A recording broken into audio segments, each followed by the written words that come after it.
नमस्कार। आज हम हिंदी साहित्य की एक बहुत ही चर्चित और शायद सबसे ज्यादा विचलित करने वाली कहानियों में से एक पर बात करने वाले हैं, मुंशी प्रेमचंद की कफन। हाँ, नमस्कार। कफन, ये कहानी सच में पाठक को अंदर तक हिला देती है। ये सब कहानी नहीं है, ये तो जैसे समाज का एक एक्सरे है।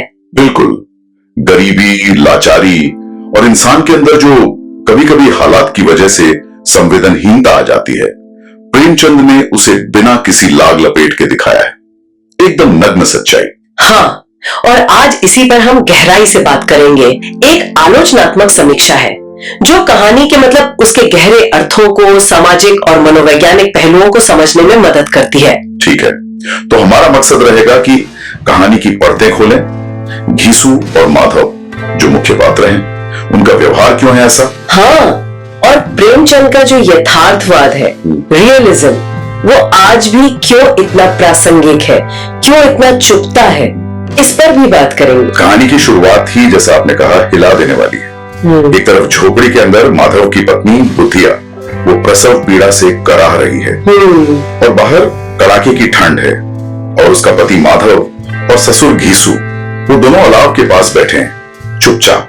कुछ अजीब सी शांति है वहाँ। अजीब सी शांति, हाँ। यहीं से वो बेचैनी शुरू होती है पढ़ने वाले के मन में कि ये हो क्या रहा है। वो बाहर आलू भून कर खा रहे हैं, हाँ, अंदर एक औरत जिंदगी और मौत के बीच झूल रही है, और ये लोग आलू खा रहे हैं। और फिर घीसू का वो कहना, मालूम होता है बचेगी नहीं, और माधव भी जैसे हाँ में हाँ मिला रहा है। ये सिर्फ लापरवाही नहीं लगती, कुछ और है, कुछ ज्यादा गहरा। कि वो अंदर जाने से भी कतराते हैं। माधव को लगता है कि बुधिया उसे देखेगी तो संकोच करेगी। फिर क्या ये सच में संकोच की बात है, या फिर वो उस स्थिति का सामना ही नहीं करना चाहते। समीक्षा इसी तरफ इशारा करती है कि शायद ये उस भयानक गरीबी और निराशा का नतीजा है जहां अपनी भावनाएं भी, किसी का दर्द भी एक बोझ जैसा लगने लगता है। उनकी चिंता क्या है कि बच्चे के जन्म पर घर में सूंठ नहीं है, गुड़ नहीं है, तेल नहीं है। एकदम प्रैक्टिकल चिंता है, भावनात्मक जुड़ाव जैसे गायब है। बिल्कुल। और फिर सुबह होती है और बुधिया मर चुकी होती है, पेट में बच्चा भी मर गया है। दृश्य बहुत भयानक है, मक्खियां बिनक रही हैं, आंखें पथराई भी हैं। इसके बाद थोड़ा ड्रामा होता है, रोना पीटना, छाती पीटना, पड़ोसी आते हैं, सांत्वना देते हैं। लेकिन असल मुद्दा दूसरा है, कफन का, लकड़ी का, और घर में पैसा बिल्कुल नहीं। जैसे चील के घोंसले में मांस। क्या खूब लिखा है प्रेमचंद ने। हाँ, तो अब वो पैसे जुटाने निकलते हैं, गांव के जमींदार के पास जाते हैं। वही जमींदार जो उनसे नफरत करता है, पहले पीट भी चुका है। और मौत का मामला है तो जमींदार भी नफरत के बावजूद 2 रुपए फेंक कर देता है। और फिर घीसू अपनी चालाकी दिखाता है, जमींदार का नाम लेकर बने महाजनों से भी पैसे ऐंठता है, कोई 2 आने, कोई 4 आने, करते करते 5 रुपए जमा हो जाते हैं। 5 रुपए उस जमाने में शायद ठीक ठाक रकम रही होगी कफन के लिए। हाँ, कहीं से अनाज और लकड़ी का इंतजाम भी हो जाता है। अब वो दोपहर को कफन लेने बाजार जाते हैं। और यही कहानी एक बिल्कुल अप्रत्याशित मोड़ लेती है, जिस पर सबसे ज्यादा बहस होती है। हाँ, बाजार पहुंचते हैं, कफन की दुकान देखते हैं, लेकिन फिर घीसू का वो तर्क कि कैसा बुरा रिवाज है जिससे जीते जी तन ढाकने को चीथड़ा भी न मिले, उसे मरने पर नया कफन चाहिए। और फिर ये भी कहता है कि कफन तो लाश के साथ जली जाएगा, रात को देखेगा कौन, हल्का कफन ले लेते हैं। ये बातें ये सिर्फ पैसे बचाने की दलीलें नहीं लगती है ना। इसमें एक तरह का गुस्सा, एक तरह का विद्रोह भी झलकता है। समीक्षा इसको कैसे देखती है? क्या ये सिर्फ कंजूसी है उनकी, या कुछ और मतलब है इसका? विडंबना के तौर पर देखती है। ये घीसू का एक तरह से उस पूरे सिस्टम पर कटाक्ष है जिसने उन्हें जिंदगी भर अभाव में रखा। वो शायद ये पूछ रहा है कि जिस समाज ने जीते जी इज्जत नहीं दी, तन ढकने को कपड़ा नहीं दिया, वो मरने पर नया कफन देकर कौन सा पुण्य कमा लेगा। और वो ये भी तो सोचते हैं कि काश ये पैसे पहले मिल जाते हैं तो बुधिया का इलाज हो जाता। हाँ, ये उनके अंदर का द्वंद्व दिखाता है कि कहीं ना कहीं एक पछतावा शायद है, लेकिन वो इतना दबा हुआ है कि वो उस भावना पर टिक नहीं पाते। और फिर वो कफन खरीदने के बजाय कहाँ पहुँचते हैं? मधुशाला, शराब की दुकान। कुछ देर हिचकिचाते हैं, फिर घीसू एक बोतल शराब मंगवा लेता है कफन के पैसों से। हाँ, कफन के पैसों से, और फिर वहीं बैठ के पीने लगते हैं। पूड़ियाँ मंगवाते हैं, चटनी, अचार, कलेजियाँ, पूरी दावत होती है। ये फैसला ये बहुत चौंकाता है। मतलब अपनी पत्नी बहू की लाश घर पर पड़ी है और ये लोग। चौंकाता है, बिल्कुल चौंकाता है। लेकिन समीक्षा कहते हैं कि प्रेमचंद यहाँ यही दिखा रहे हैं कि भोग और जो तात्कालिक सुख की इच्छा होती है, खासकर उन लोगों में जिनके पास जीवन में और कुछ होता ही नहीं, वो हर दूसरी भावना पर, हर जिम्मेदारी पर हावी हो सकती है। ये मानवीय संवेदनाओं का पतन है। हाँ, पतन है। लेकिन सवाल ये है कि ये पतन आया कहाँ से? क्या ये परिस्थितियां नहीं है जिन्होंने उन्हें ऐसा बना दिया? नशे में घीसू का दर्शन तो और भी गजब का है। वो कहता है हमारी आत्मा प्रसन्न हो रही है तो क्या उसे, मतलब बुधिया को, पुण्य ना होगा?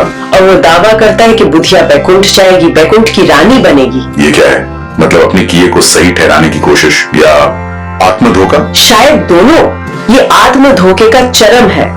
अपने कर्मों को, अपनी इस हरकत को वो एक तरह से पुण्य का काम बता रहे हैं और बुधिया की तारीफ भी करते हैं। देखो, बड़ी अच्छी थी बेचारी, मरी तो खूब खिला पिला के मरी। उनके लिए शायद सबसे बड़ा सुख पेट भरना ही था और बुधिया ने अनजाने में मरने के बाद उन्हें वो सुख दे दिया। समीक्षा इसे उनकी विकृत मानसिकता का प्रतिबिंब मानती है जो भूख और अभाव ने पैदा की है। कहानी का अंत भी उतना ही अजीब है।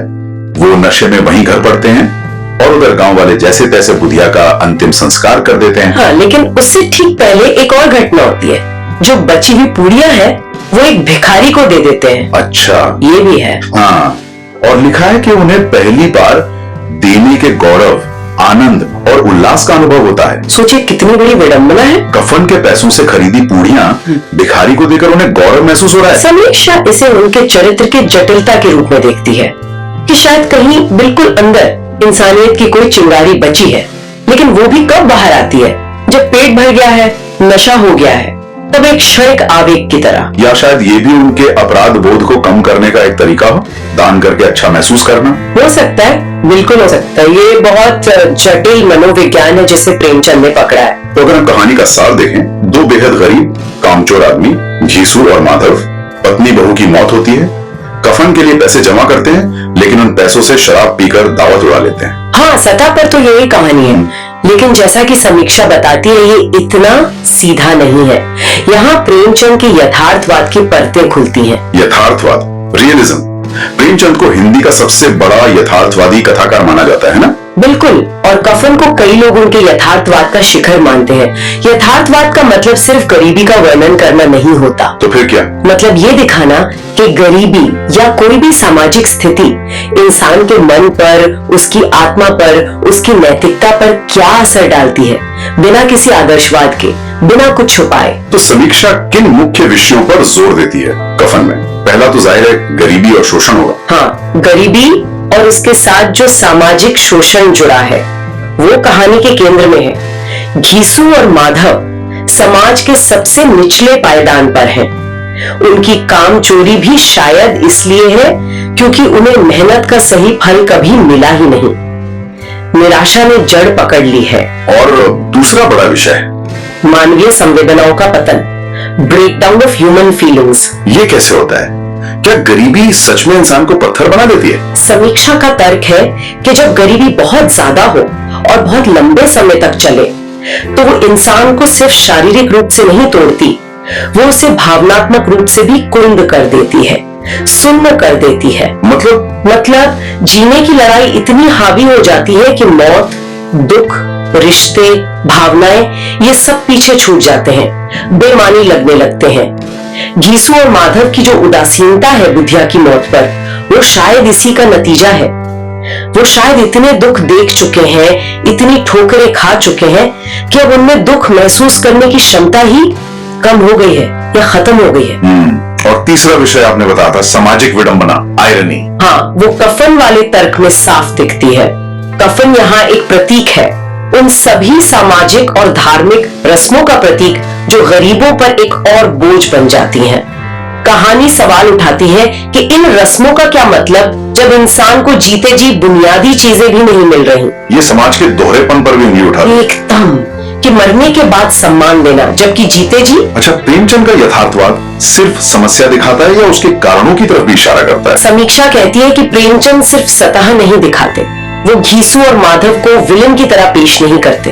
वो दिखाते हैं कि उनके ऐसे बनने में समाज का, व्यवस्था का, उस लगातार अभाव का कितना बड़ा हाथ है।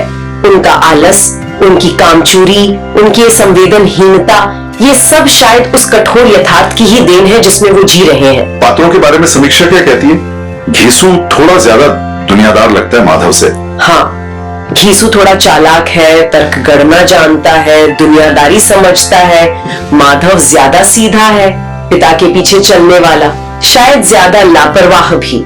लेकिन समीक्षा मानती है कि दोनों ही उस व्यवस्था के शिकार हैं जिसने उन्हें ऐसा बना दिया। और बुधिया वो तो जैसे एक मौन त्रासदी है। पूरी कहानी में उसकी आवाज नहीं है, सिर्फ उसकी पीड़ा है, उसकी मौत है। और उसकी मौत ही उस पूरी व्यवस्था की, उस समाज की क्रूरता को उजागर कर देती है। वो सबसे मूक और शायद सबसे शक्तिशाली पात्र है। प्रेमचंद की भाषा और शैली की भी बात होनी चाहिए। कहानी बहुत सीधी सादी भाषा में आसानी से समझ आती है। बिल्कुल, यही तो प्रेमचंद की खूबी है। समीक्षा भी यही कहती है। भाषा आम बोलचाल की है, सहज है, सीधी है, लेकिन इस सादगी के पीछे गहरा व्यंग्य है, मारक सच्चाई है। घीसू और माधव के डायलॉग्स, वो हंसाते भी हैं और अंदर तक चोट भी करते हैं। हाँ, वो शैली यथार्थवादी तो है ही, साथ में तीखी भी है, व्यंग्यात्मक भी। पाठक को सोचने पर मजबूर करती है, असहज करती है।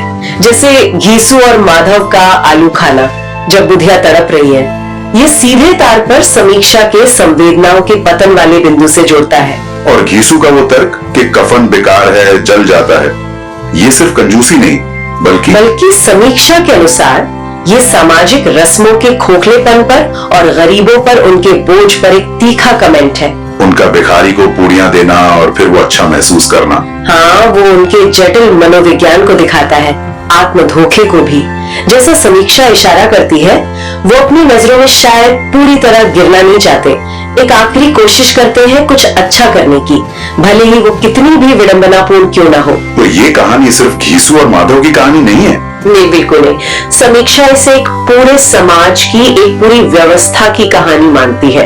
ये दिखाती है कि जब समाज अपने सबसे कमजोर लोगों को इंसान होने का बुनियादी सम्मान और साधन नहीं दे पाता, तो फिर उनसे मानवीय मूल्यों की, संवेदनाओं की उम्मीद करना शायद बेमानी हो जाता है। निष्कर्ष यही है कि कफन एक बहुत शक्तिशाली, विचलित करने वाली और जरूरी कहानी है। हाँ, प्रेमचंद का यथार्थवाद आज भी उतना ही प्रासंगिक है, क्योंकि गरीबी, सामाजिक असमानता, मानवीय संवेदनाओं का सवाल ये आज भी हमारे समाज में मौजूद है। शायद रूप बदल गया हो, लेकिन सवाल वही है। ये कहानी हमें असहज करती है, हमें सोचने पर मजबूर करती है। बिल्कुल, ये पूछती है कि क्या हम एक समाज के तौर पर अपनी जिम्मेदारी निभा रहे हैं? क्या आर्थिक विकास ही सब कुछ है? मानवीय करुणा का क्या? और अंत में एक सवाल जो समीक्षा भी पाठक के मन में छोड़ती है और जिस पर शायद हमें भी सोचना चाहिए। हाँ, कि घीसू और माधव का जो व्यवहार था, क्या वो सिर्फ उनकी व्यक्तिगत कमजोरी थी, उनका आलस था, या वो उस समाज और उस व्यवस्था का आईना था जिसने उन्हें इस हाल में पहुंचा दिया था? बहुत बड़ा सवाल है ये जी। क्या हम व्यक्ति को दोष दें या उस सिस्टम को जिसने शायद उनसे उनकी इंसानियत ही छीन ली? प्रेमचंद ये सवाल हमारे सामने रखकर हमें छोड़ जाते हैं, अपने समाज को, अपनी संवेदनाओं को टटोलने के लिए। कहानी व्यक्ति पर उंगली उठाती है या उस समाज पर जिसने उसे ऐसा बना दिया? ये बहस शायद आज भी उतनी ही जरूरी है जितनी प्रेमचंद के समय में थी।